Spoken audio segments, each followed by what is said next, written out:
Hey everyone, welcome back to my channel. My name is Erin and today I am doing a long, chatty get ready with me. This is part of my Let's Talk series, and as the title suggests, I am talking about trends and fantasy self. Now in this get ready with me, I am doing this beautiful pinky look with the Easley Reign Cold Moon palette. So if you guys want to see how I got this makeup look and see how these shadows perform, and hear me blabber on for about 40 something minutes about trends and fantasy self, then make sure to stick around because barefaced Erin is coming at you right now.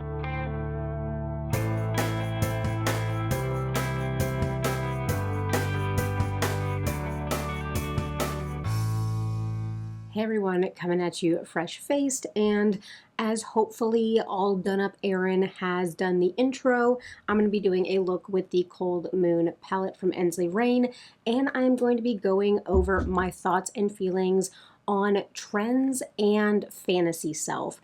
This is part of the Let's Talk series, so let me go ahead and get some makeup put on my face.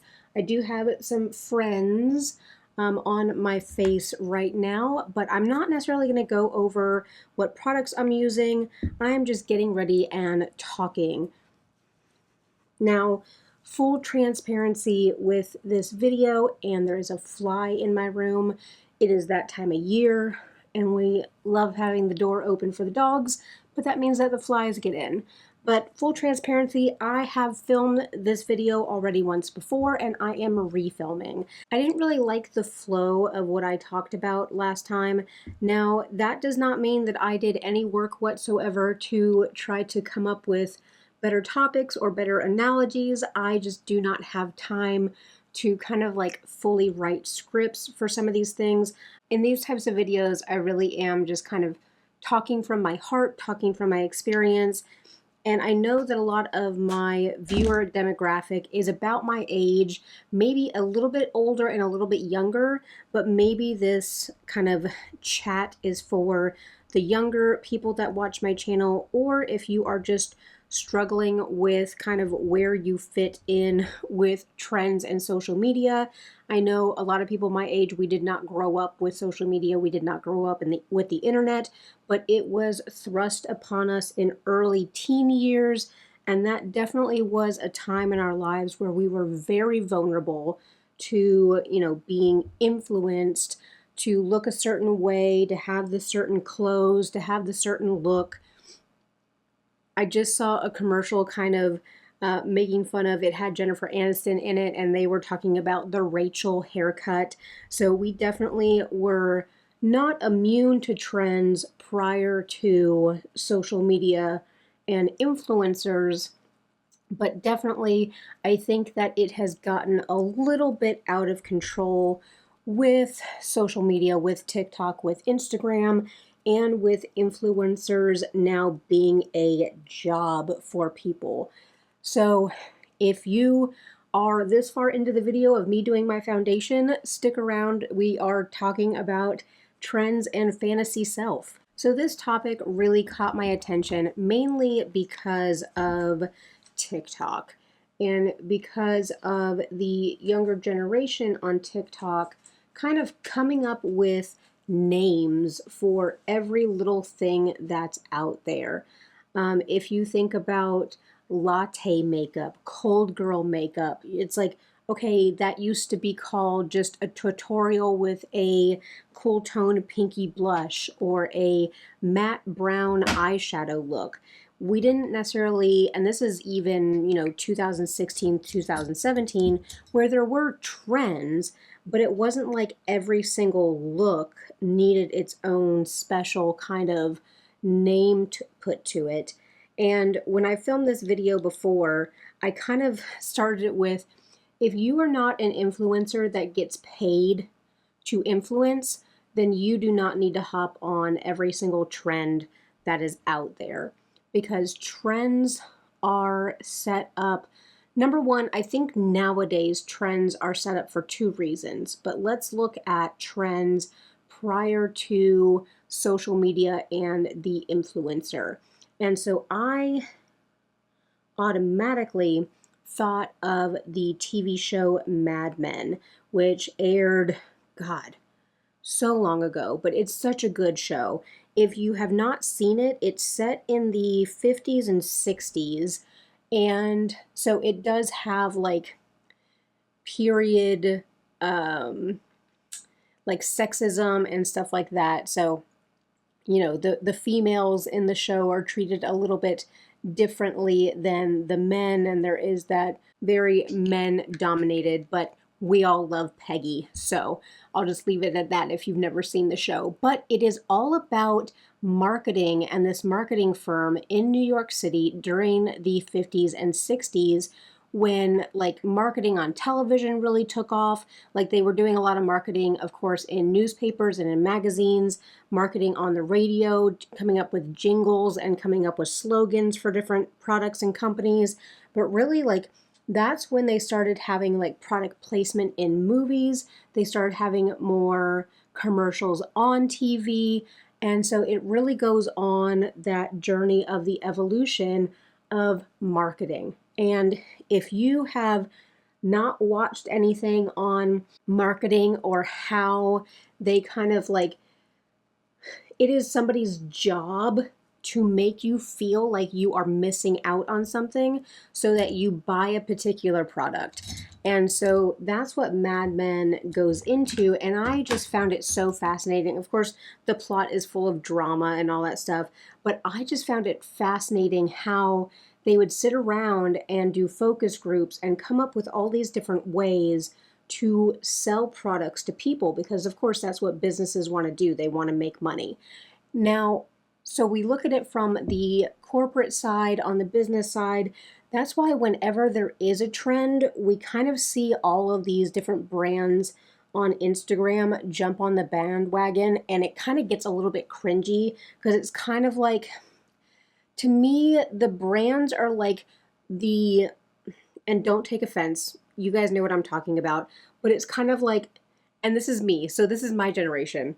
So it's like the millennials trying to use Gen Z slang, and like anytime that I see somebody who is over 30 on YouTube and they say something is mid, I cringe inside. So it's kind of like that. It's kind of like the moms that are trying to be cool. That's how I feel about brands that end up jumping on the bandwagon with those trends and with just posting stuff. My husband came downstairs and he's making noise, but I'm going to work through it because I'm doing a get ready with me, so I necessarily can't stop for a long period of time. But I'm going to get into my eyeshadow look. So this is the Easley Reign Cold Moon palette. This is what we're looking like on the inside. It is absolutely stunning, gorgeous, love the shimmers. And I'm going to go ahead and probably just recreate the look I had last time, maybe amp it up just a little bit and use another shimmer as well. But I'm not going to tell you guys what shade I'm going into. I'm not going to hold up the palette, but I'll have an image pop up and kind of the name of the shade. And then I am also using my Singe Beauty brushes as well. Where's my little blender? Where's the little blender? I like starting with the tiniest blender. So that's looking at the corporate side of trends, that there are people sitting around in an office coming up with ways to make things look cool, make you feel like you're missing out if you don't have the thing, and it is their job to sell that thing to you. Now, on the influencer side of things, basically all I have to say, yeah, if you're not making money off of influencing, and if you're not making money off of, you know, selling a trendy item, then you probably don't need it. You probably already have something in your wardrobe, something in your, you know, collection that does the same exact thing, that you don't need to go out and buy the new pinky blush to have a particular look. Now, an influencer, of course, you know, they might have a pinky blush, but if it's been discontinued, if it's an older product, they might suggest or use another product that's newer or hotter, again, on trend, because they want to sell that item to you. They want you to click their link and I mean, I get it. I ended up monetizing my channel, so I do make a little bit of money from YouTube and my views, and I appreciate all you guys, but I want to stay as unbiased as possible, and I don't want to take PR. I don't want to bring in more items into my collection just for the sake of reviewing it. And I want to stay true to the whole reason that I started this channel, which was to use the things that I already have and only bring things into my collection that I want to try and that I know I will love. So even down the line, I want to continue to stay within the budget that I set. Now, if in the future YouTube is able to pay for my $75 per paycheck of a budget, that's great. If YouTube is able to pay for that down the line, then I can write it off as business expenses. Then it won't be coming out of my pocket. I can dump that money into retirement. But I want to stay true to not selling you guys something that you don't need. So nothing that, I don't think that I'm ever going to be like, oh, let's try this new trendy look. Let's go out and buy this one thing because everybody is loving it right now, even though it's not for my skin type. It's not for my climate. It's not for the way that I like to wear makeup. I don't want to make you guys ever feel like you need something in your life, something makeup-wise. We need food, shelter, clothing, and a sense of security. I think I said that in my last Let's Talk video. But I think that with the rise of social media, we end up with this kind of war between our fantasy self and kind of wanting to be on trend. Because who doesn't want to have a life like the influencer that we see online? And I forgot my glitter glue. I got all my other products, but I forgot my glitter glue. So let me grab that. I'm trying to figure out what shimmer I want. I put Snow Fairies on last time, so I think I want these two, Snow Fairies and Forbidding. Forbidding? Yeah, Forbidding. Those are both stunning. One is a multi-chrome and one isn't.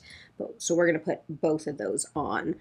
But with our fantasy selves, I think in certain cases, and this can either be in our social media presence or this can be in our everyday lives, in our careers. And again, I think we always look to media to say, what are we supposed to look like, act like in these certain situations? So let's say, and I see this a lot with content about being a mom. And again, I don't have children, so I am just observing. But there's so many times where, somebody is a mom and they put their life on social media and everything is like, looks perfect and the house is clean. And I think people are getting better at kind of showing real life, but I think that for a long time there was a lot of people like saying, I'm not as good as this other person because I don't, do science experiments with my kids every weekend, and we're not going to the zoo all the time, and my house doesn't look like that. And I think that we get stuck in this hole of having this fantasy self, whether this is what we think we should be like, whether this is what, what we grew up and what our family norms conditioned us to think we should be like, if this is what social media, if this is what others have expectations on us, we end up in a lot of these traps of, how I'm getting by right now is not good enough. And I think when we tie in fantasy self to marketing and trends, it is, well, if I just had that one thing, then my life would be pulled together. And unfortunately, a lot of people on social media do sell things. They partner with brands. I actually joked that like probably the only brand that I would partner with is Ruggable, because I have about 7 of their rugs in my house, and is the only way that I can keep rugs in my house because I can pull them up and I can wash them. So if Ruggable ever wanted to partner with me in a 4 German Shepherd household to test out their products, I would gladly do that. But otherwise, I don't think that we necessarily need things, the newest appliance or the newest organizer or the newest X, Y, and Z. I don't think that we need those things in our lives to make our lives work. And really, we all know that organizing our pantry, because there was the trend, and I think it's still going on, of like the restocking and putting all of your stuff into clear bins. And trust me, I have clear bins and I have stuff like that in my pantry, but would that make or break my life? Is that the thing that made my life better? Is that the thing that made me feel complete? And unfortunately, I think sometimes we seek that external thing to feel, again, complete, to feel better, to feel not as overwhelmed, when unfortunately, a lot of times it's not an external thing that is actually going to make us feel better. So that is the hard part. And I think that this is, again, where marketing and trends and influencers, let me fix my thing. I think that's where they kind of prey on you, they prey on the consumer, because even though we know logically that those things are not going to, things are not going to fix our households and our relationships, and, they're not going to fix the deep-seated problems. I say problems, but like the thoughts about ourselves, our self-esteem, like all of that stuff is not going to instantly be fixed with the newest trend item. It's just not. But, and I think that we've talked about this, and this is kind of even a revolving theme that I talk to a lot of you guys about purchasing and consuming, and about how that does temporarily make us feel better. But we know that the newest lip gloss from X, Y, and Z brand is not going to be a long-term solution for how we're feeling. It's not going to be a long-term solution to wanting to feel included. And I touched on this when I filmed this video the first time, and let me get my cream bronzer out. But I touched on the fact that, we want to feel included, and this can be part of trends, this can be part of fantasy self. Maybe our fantasy self, is looked up to from other people. Maybe we want to be the trendsetter. Maybe we want to be, admired by other people. And again, nothing is wrong with those attributes of a fantasy self, but again, it's saying why, and again, we always ask ourselves why with a very loving tone, but why am I looking for this sense of belonging externally? Because typically, if we are seeking external validation, if we are seeking, kind of that feeling of acceptance from the outside, we have not done the work for the acceptance on the inside. So, this isn't to say that all trends are bad and that a fantasy self is, stupid to have. Like, none of that is true, and I'll maybe go a little bit deeper into that. But it really is, if we are looking to have a thing that makes us fit in with a certain group so that we feel accepted by that group, then again, it's saying, what is it about that group that you need to feel accepted by, that you need a thing to be accepted by them?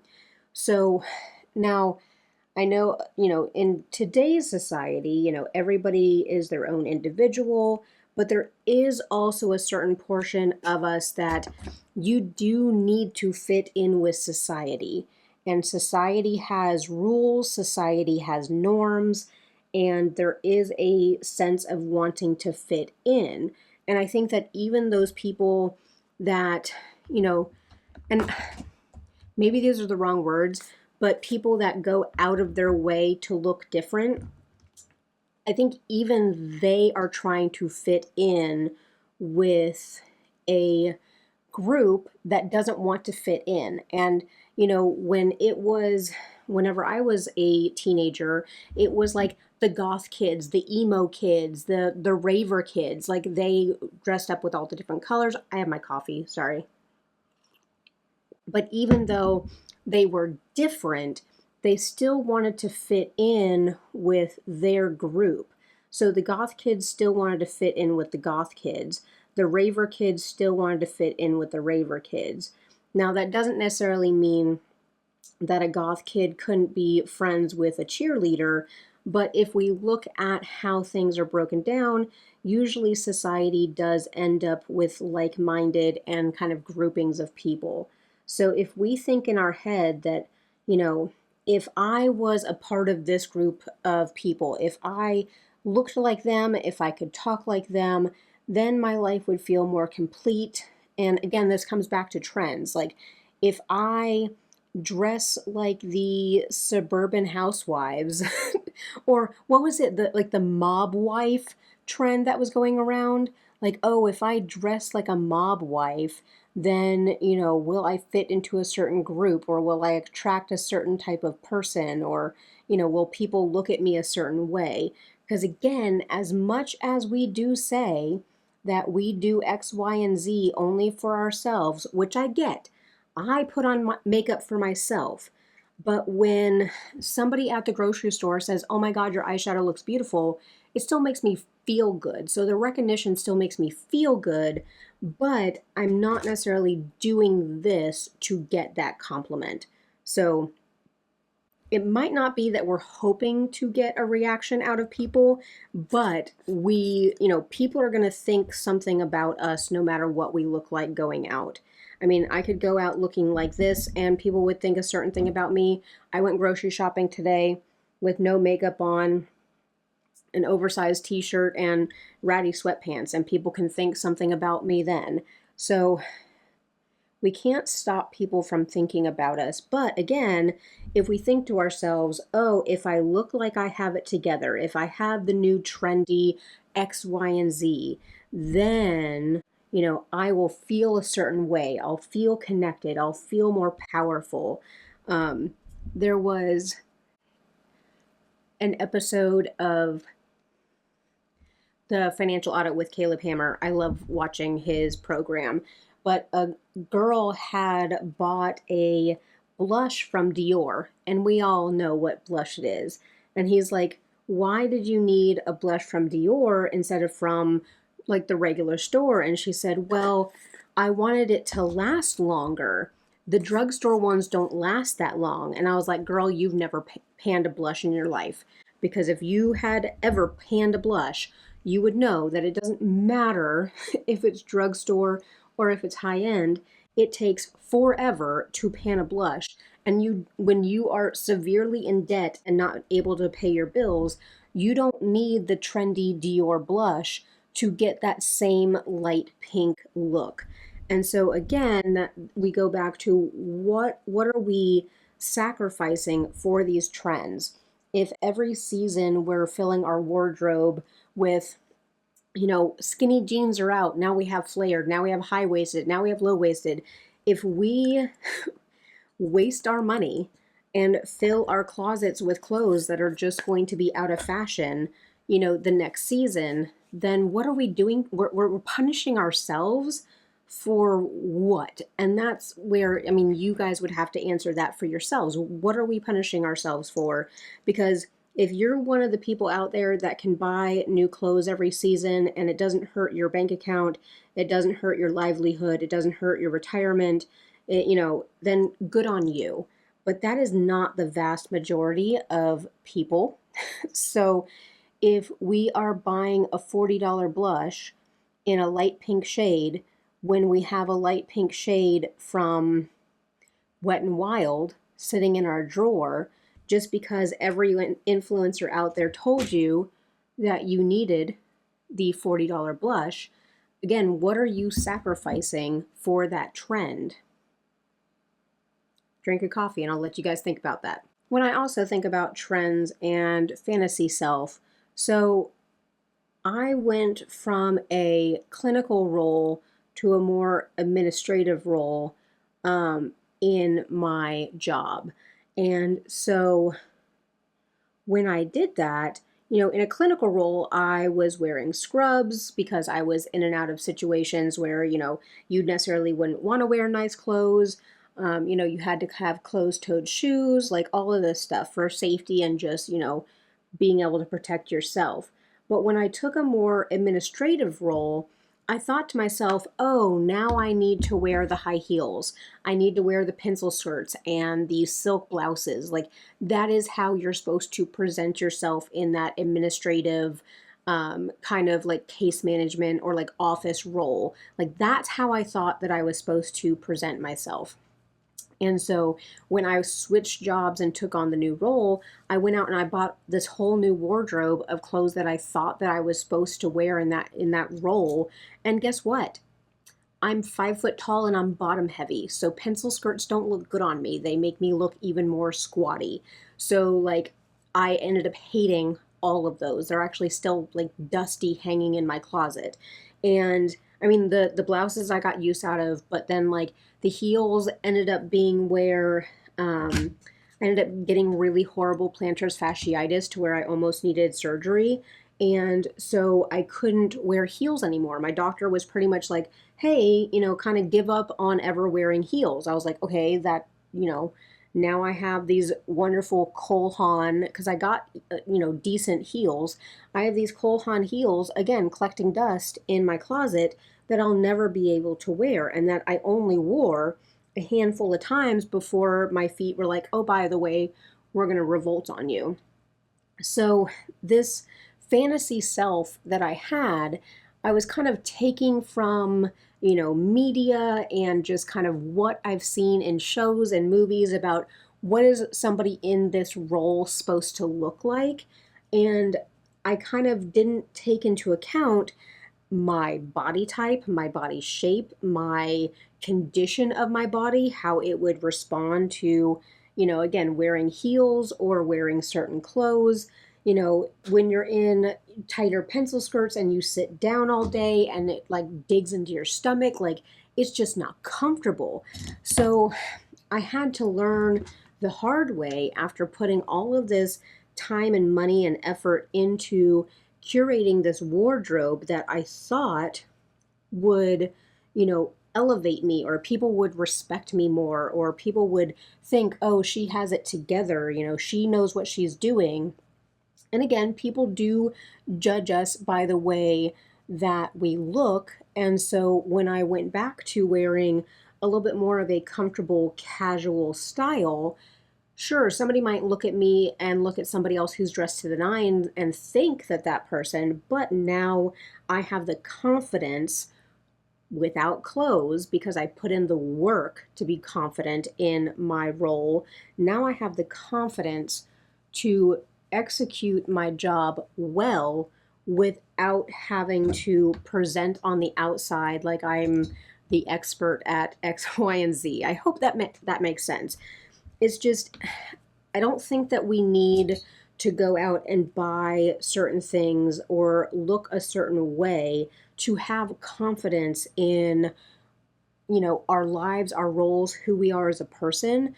It is about having confidence with no makeup on, in sweatpants. It's having that confidence, looking like that, and not thinking that, oh, if I get this new blush, if I get this new foundation, that's the thing that's going to give me confidence, and that's the thing that is going to change my mindset about myself or change other people's mindsets about me. Because ultimately, there's some quote out there, I don't even know what it is, but is it the Rosa Parks or the Maya Angelou one? It's like people won't remember what you did for them. They'll remember how you made them feel. And so again, they're not going to be like, oh, that person, what did I say last time? It was like, nobody's going to come up to you and be like, oh, your makeup is so nice. Is that the Dior blush? Like, nobody cares.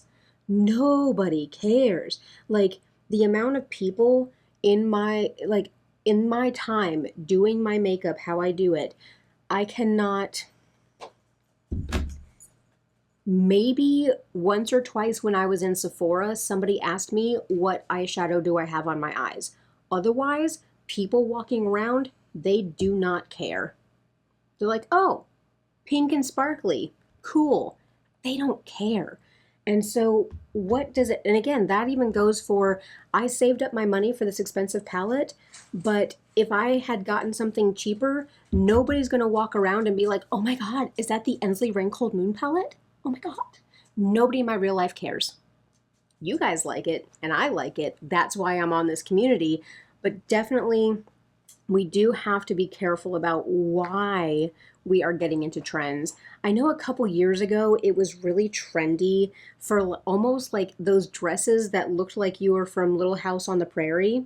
Like those dresses came back into fashion, but those dresses were in fashion, and like influencers were wearing them, and like Target was selling them, and I was like, those are going to be out of fashion so quickly, and everybody is going to be stuck with dresses that make them look like a milkmaid. Which, again, if you love those dresses, if you still have them, more power to you. I'm sure you are a beautiful milkmaid. But those as a trend, and for those of you that may have bought those as a trend and now they're sitting in your closet rotting, or you all have already donated them, again, what could we have done with the money? Like, what could we have done with the time, with the money that we put into trying to feel a part of this thing? I'm going to spray my face. Then we're going to move on to a couple things. I know I want to circle back to something that I talked about last time. So let me spray my face and then I'll get into that. I want to circle back to fantasy self for a moment because I don't think that every part of a fantasy self is necessarily leading us astray or basically backed by trends or backed by influence.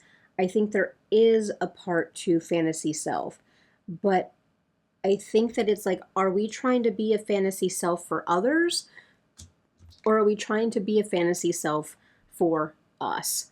So after I got into my role at work and I realized that the fantasy self where, you know, the pencil skirts and the heels and all that stuff, I was not doing that for me. I was doing that for the perception of others.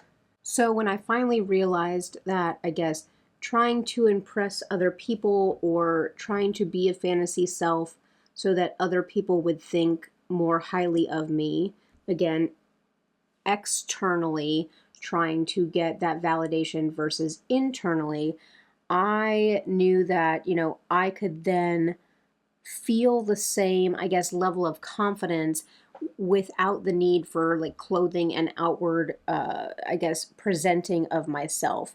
And so I became the best, you know, person in my job that I could be through education and training, through always willing to help out, through being a team player, you know, advocating for the rest of my team. So people looked up to me, even people in higher positions than me would look up to me because they saw me as a person of action, and it didn't matter what clothes I was wearing while doing it. So that made me kind of change my mindset about fantasy self. And let me clean the eyeliner up off of my waterline so I can put on my lighter shade. Nobody wants to watch me pull down my eyelid. I think also as I've grown older, my fantasy self has changed because again, like I wanted to fit in with my peers at work. And so, again, I thought, oh, I had to dress a certain way to be able to be accepted by my peers. When, again, really, like I said, it was being a team player. It was advocating for them. It was being, there for them. It was helping them out. That is what made me a part of a team and be accepted by them. But the other side of that is that as I've grown older, my priorities have changed, and so has my fantasy self. So my fantasy self is no longer, a way that I look. It is a state of mind, and it is a state of being.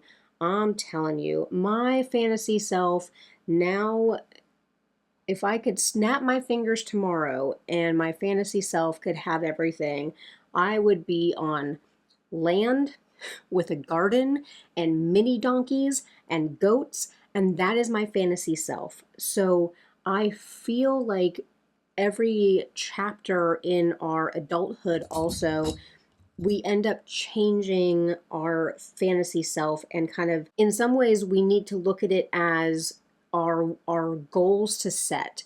Now, some of our fantasy self might lead us astray, and this is, how do I say this? But I think that we grow up, and I think the younger generation is getting this a whole lot more than, we got it a little bit, but, saying you can be anything that you want to be. I think that nowadays kids are thinking that they can be whatever they want to be or get whatever they want to get without putting in the work. And I think that's where a lot of people, again, they think that they can be whoever, their fantasy self, by obtaining things rather than putting in the work to create whatever it is within their fantasy self and their empire. So if I, thought to myself, okay, I want land and goats and donkeys and garden, and I want all these things, but I'm not willing to put in the work for it, well, guess what? Nobody's going to come to my door and hand those things to me. It takes the work. It takes the sacrifice and the building of things. And so while we might have a fantasy in our heads, like let's say that my fantasy self was that I would be able to quit my day job and only do YouTube. Well, that means that I would have to put a lot of work into YouTube. I would have to put a lot of work into saving money so that if I did quit my job and YouTube didn't work out, that I would still have something to fall back on and go back to. Like, it's not just I say, oh, this is going to happen. And I mean, I don't get to just say that this is my fantasy self and so tomorrow it's going to happen. So nobody's going to knock on your door and give you everything you need for your fantasy self. So if you're not willing to put in the work for it, then it is saying, what are the attributes of that fantasy self that I can work towards if I'm not going to obtain fame, fortune, and I just think of that. I think of a fantasy self as like, oh, I want to be the popular influencer. I want to be that person on Instagram that has everything and lounges by the pool all day. But I think that a lot of influencers that have been a little bit more honest about things are like, it's not just, as another fly goes around, it's not just about lounging by the pool. It is constantly, it's almost like it's work, but it's different work. And so while their work might be taking 1,000 pictures to get the 3 that they can post, which again, easy or hard job, whatever you can say. I think that being a nurse, of course, is harder than being an influencer. So I won't say one way or the other, which I'm not a nurse. I work alongside nurses, but I'm not a nurse myself. And so I know how hard nurses work. And so I think that, teachers also, like, teaching is a hard job. I would say that teaching is harder than being an influencer. That doesn't mean that influencers don't work and don't sacrifice and don't spend time, but some jobs are harder than others. Taylor Wynn pranked her dad and called him up about her getting a sponsorship to go out on an oil rig And her dad was like, oh yeah, go do it, go do it. But again, I don't see a whole bunch of influencers signing up to go work on the oil rigs. So just like I am not signing up to go on the oil rigs. So I know that certain jobs are harder than others. But if I want to obtain something within my fantasy self, then I know that I need to work for it. I also have to ask myself, what is it about this fantasy self that is, appealing to me? And again, for my fantasy self, it is having the peace and quiet of my own property. It is taking care of animals. It is watching something grow. It is, eating from my garden. It's that sense of just calm and serenity. And again, I know that running land and running a farm is not calm. It's not easy. But there is a sense of pride that you take in your own land and your own garden, and being able to take care of your own animals. There's a sense of pride in that is what I want. I have reached a place in my career that I am happy with where I'm at in my career. I'm happy with what I've achieved. I don't want to go any further. I'm happy doing what I'm doing until retirement. So, I need to find that sense of satisfaction and that sense of gratitude and serenity somewhere else. And I want to do that on a piece of land. So that is the parts of my fantasy self, because I know that tending a garden is hard work. Running machinery and keeping up on property is hard work. Keeping up with animals and paying for their health care and their hoof care, like, I know all of that is expensive and hard work. And so it's saying that I'm not sitting there in my hammock, fantasy self, thinking that all of this will just come to me without the work. So if you have a fantasy self, and I used to think that fantasy self needed to go out and wear fancy dresses and, eat at the most expensive restaurants and be seen out with the expensive purse. Like, I used to think that fantasy self would be fulfilling. And I got the fancy purse and I got the fancy clothes, and we went out to the fancy restaurants, and the fancy purses break down just as much as the Target purses. The expensive clothes are uncomfortable. The fancy restaurants are overpriced and not that good. Go, the soul food restaurant that is run by the grandma in the family in our town is better than the fancy restaurant down on the beach. So sometimes we just have to realize that our fantasy self is not necessarily, it's what society says is success, but we are the only persons that can say what success is for ourselves. So maybe a fantasy self is, at least for me, and I have glitter. I have some glitter fall out on me. I'll brush that away in a second. Let me do my lip liner. So I think for me, a lot of the fantasy self was maybe a peek at what success would, or what I thought success meant. And so I thought that, like, oh, if people looked at me and saw X, Y, and Z, if it was trendy clothing or expensive things, that this lipstick always gets all over my teeth. But I thought that if people saw me with these things, that they would equate that to success. And unfortunately, a lot of times we are getting things that are outside of our budget, outside of our living our living expenses. And so really a lot of times those things just equal debt. So it comes back to, who are you trying to be successful or appear successful for yourself or for other people? Who are we trying to look trendy for ourselves or for other people? Do we think that being on trend will make people think differently about us, or do we just like things? But the issue with liking things, and this comes back to the conscious consumerism type of mindset, is that the idea of liking things, they cost money, they take up resources. So what are we doing with them? So all of these things we have to ask ourselves with trends and a fantasy self, and maybe like let go of some pieces of a fantasy self, or really ask ourselves, like, what is this fantasy self even doing? How feasible is this fantasy self? If this fantasy self is somebody who you do not want to give up on, then we're going to have to ask, what steps are you going to start taking to get to this fantasy self?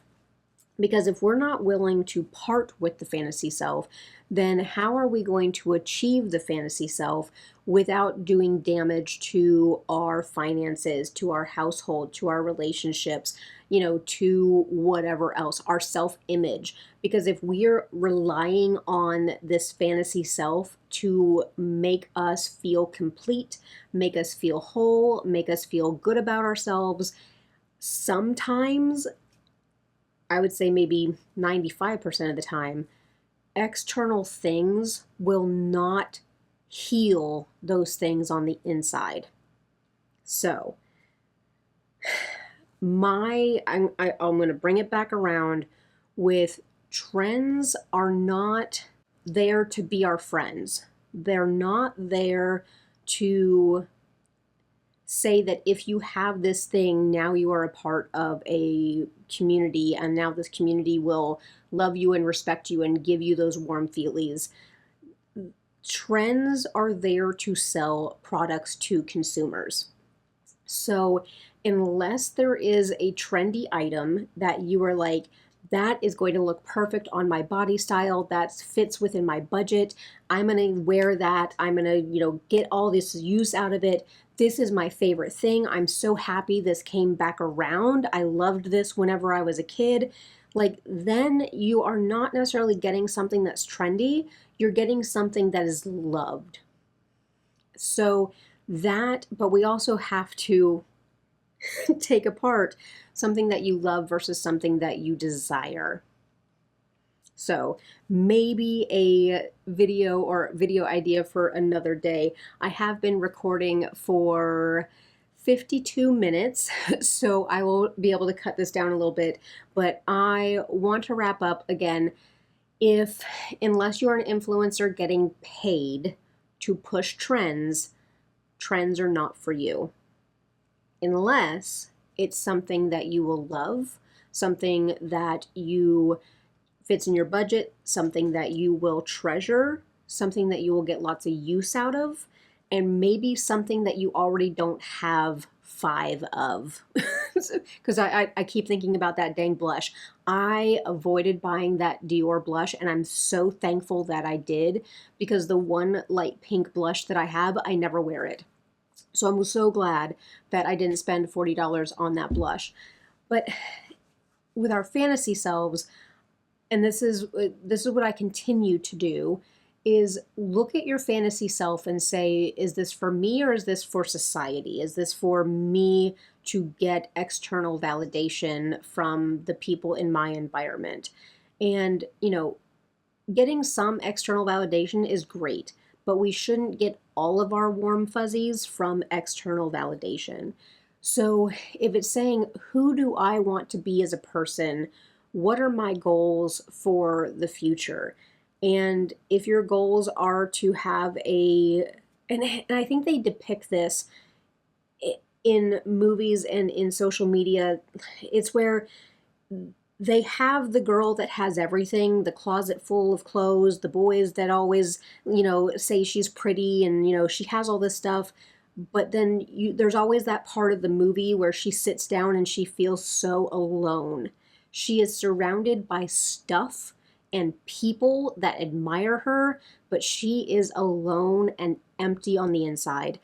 And again, the fantasy self, if we want to be this person that has and does, and but none of that actually makes us feel fulfilled, then what is that fantasy self actually doing for us? So maybe a little food for thought, but let me go ahead. I'm going to go put on a different top, put my hair down. It is still a little bit wet. I did some yard work this morning, but let me go get a little bit more presentable, and then I will be back and I'll wrap this video up. I put on one of my fantasy self shirts that I bought years and years and years ago. I don't even like animal print. I hate animal print, but I bought a shirt with animal print. So maybe this is my cue to finally put this in my donation bin. But I hope that you guys enjoyed this long rambly video where I discussed trends and fantasy self. I did this beautiful eye look with the Cold Moon palette. I love this. Again, even though this is expensive, and I've had a couple conversations with you guys in DMs about indie palettes being worth it, this is worth it to an extent. This is one of those palettes that you can set up a beautiful look with the mattes and pop any one of these shimmers on the lid and you have a beautiful, stunning dimensional look. So I do not regret getting that palette whatsoever. But I hope that you guys enjoyed this video and maybe put it on in the background while you were cleaning or while you were getting ready. And actually, I wanted to pop on my lip gloss, so let me do that real quick. And then we can get the rest of our day going. But of course, I do want to hear from you guys. Drop your comments down below. Let me know what you think about trends and about fantasy self. And this is not only like the 5-minute trend on TikTok where we have a new makeup look, cloud makeup for matte makeup, latte makeup, strawberry makeup, like not just that, but trends overall. Trends with clothing, trends with jewelry, trends with hairstyles. Tell me down below. And I think the one trend we do not need to come back is the fringe with all the aqua net. Maybe we don't need that one coming back. But let me know down below what your relationship is like with trends, and let me know about your fantasy self.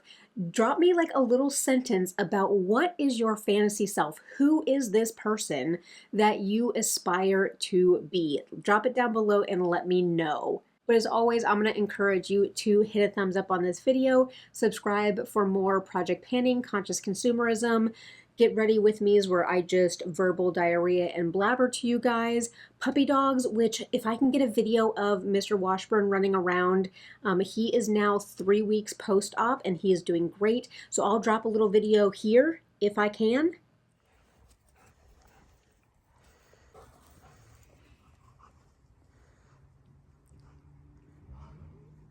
Sweet boy, you got your ball? You got your ball?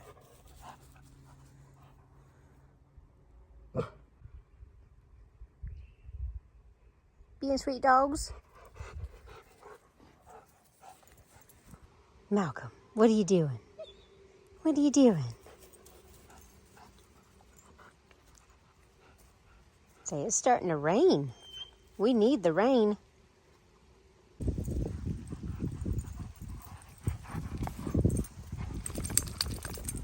Is it raining? Hopefully I dropped a video, but I thank you guys for checking in on him through Instagram and also in the comments. You guys are too sweet, and I appreciate each and every one of you. I hope that this video was a little bit thought-provoking, or at least slightly entertaining, or great background noise for you. But otherwise, I wish you guys a beautiful day, and I will catch you in my next one.